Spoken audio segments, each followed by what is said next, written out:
So I just got out of the theater watching Elemental, and it was great.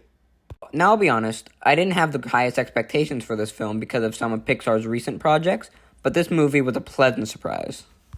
I do also have to say that I found this movie very funny. Okay, so not all the jokes landed, and I did find a couple of the lines slightly cringy, but overall it was really funny.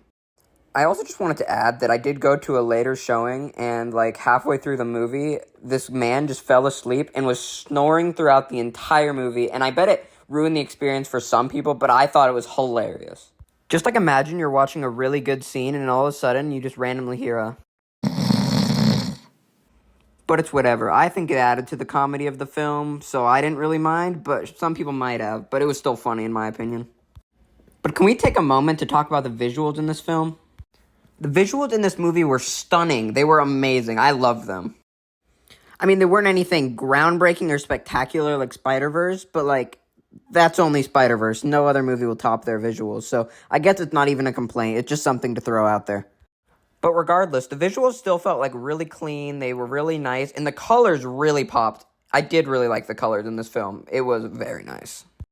There was this one scene in particular where Ember was constantly changing colors while Wade was making a rainbow out of water, and it was so gorgeous. I loved it. By far one of my favorite scenes in the movie, just because the visuals alone, it was spectacular.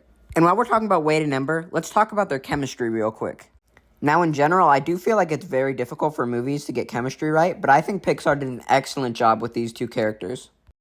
Their relationship felt very natural, and the nice thing is we got to learn about both of the characters' families, so we really got to connect with the characters and understand each one of them. Overall, the characters have a very satisfying conclusion, and I am hoping that Pixar doesn't make a sequel for this film, because I think it had a really good ending, and I don't think all movies need a sequel. I'm looking at you, Toy Story 4. Also, as a side note, apparently Pixar is making the Toy Story 5, which I don't even know where they're going to go with it. But then again, I didn't know where they were going to go with Toy Story 4. I'll probably still watch it, but I won't be happy that they're making it. But it'll be interesting to see what they do with it. But let's quickly talk about the few things I wasn't a huge fan of in this film. For starters, I did feel like there was a little too much going on throughout the film. In the start of the film, we learn that Ember has a little bit of a temper problem. And at the end of the film, we learn that Ember isn't completely sure about what she wants to do with her dad's shop. There's also this whole plot line where Ember might accidentally get her dad's shop shut down. And then obviously there's the whole romance plot line between Ember and Wade. It just felt like there was a little bit too much going on, but it didn't negatively affect my experience too much. My only other issue with this film was the way the immigrant story was portrayed. Now, my sister really liked the way it was done, so maybe I just missed it, but I wasn't a huge fan of it. It felt like it was just mentioned a little bit at the beginning and a little at the end, and then just kind of forgotten about throughout the middle, but besides a little thing here and there. But I feel like they could have either at least fleshed it out a little bit more, or just kind of removed it, because it wasn't that necessary. But again, it didn't negatively affect my experience that much. But by far, my favorite part about this movie was the fact that there was no villain present. To be honest, I did think that this Cloud Lady was going to be some sort of twist villain, and I'm really glad that didn't happen.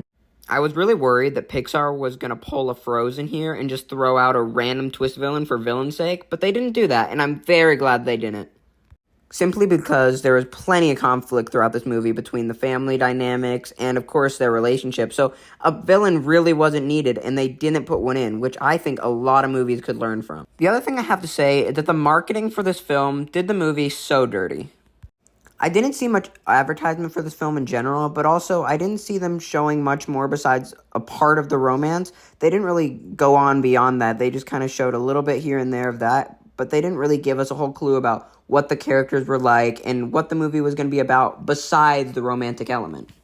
And I do feel like, for the most part, the people who go out and see this film will enjoy it. It is a fun time. And just in case, if any of you were wondering, I do think this is the movie that you want to see in theaters. Just because it's visually stunning, I think it's worth it just for that, if anything. And I do feel like you should go see it as soon as possible, because I think this movie is underappreciated as of right now, and I think we should support it. I have seen this movie get pretty mixed reviews, and a lot of people are calling it a mid-tier Pixar film, but when you really think about it, that's not a bad thing at all, because a lot of people hold Pixar to such a high pedestal that their classics are just their favorite films of all time. So saying that this movie is even mid-tier for what they love with all their heart is very good. And I guess if there's anything I could end on, it's just this movie is great, and you guys should really go check it out. I think this movie could be a classic, and I do think a lot of people who check it out will enjoy it. But anyways, that's all from me for now. So, I will catch you guys in the next video. Thank you all so much for watching, and please consider subscribing.